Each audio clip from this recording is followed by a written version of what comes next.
Today I wanted to walk you through exactly how I do my lineups on an Afro length client.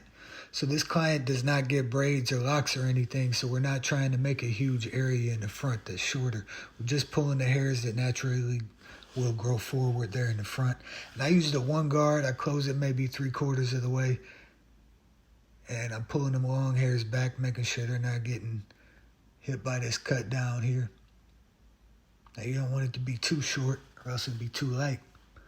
So now I take 91% alcohol and I use a neck strip because it's textured. It's rough enough to exfoliate the skin and strip more oil out of it, ultimately drying it out more how we want it.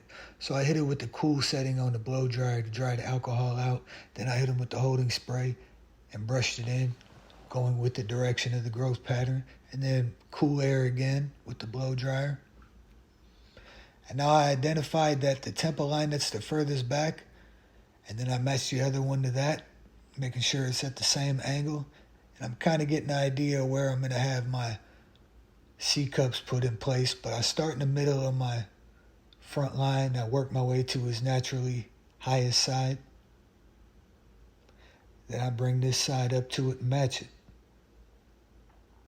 And I'm just double checking, making sure that it's matching the highest side before I move along to the C cup area. Now I start with the lightest one that is the furthest up naturally, so that I'll have to match the other side to this. And not doing super crispy of a line. I'm going to correct a lot of stuff with my straight razor here. I got the shave solution already applied after hitting the whole line up. Steam toweled all that off. And that gets rid of all the holding spray on the skin as well. I think it's important to remove that. Some people like to leave it for an ash line effect. I think it's bad for the skin. So I applied some products, moisturizer and stuff, and water. Now I'm twisting up the top of this client's hair, how he wears it normally. You got to be thorough with this and making sure that you're doing it evenly across the entire head. You have a bunch of these in a day, you'll end up having a sore shoulder, but it's worth it. All right, now I'm going to pull the hair forward and get rid of that part that's kind of naturally forming in the front line. Just laying all the hairs down.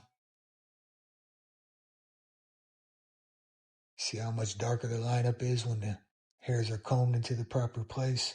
And there's going to be some overhang, and I'll just run through with my liners, my crispy ones, and knock all the overhang that's coming over my fresh razor line I just put on them.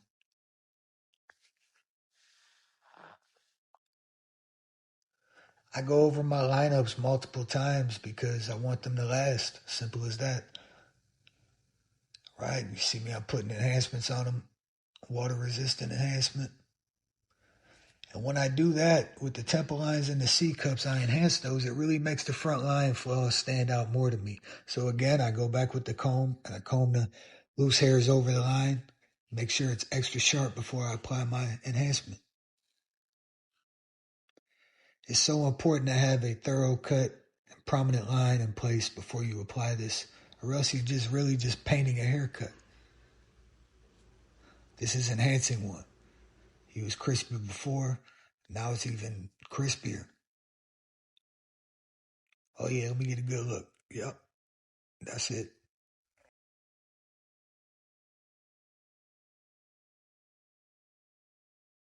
If you enjoyed this video or you learned anything from it, go ahead and subscribe to my channel now.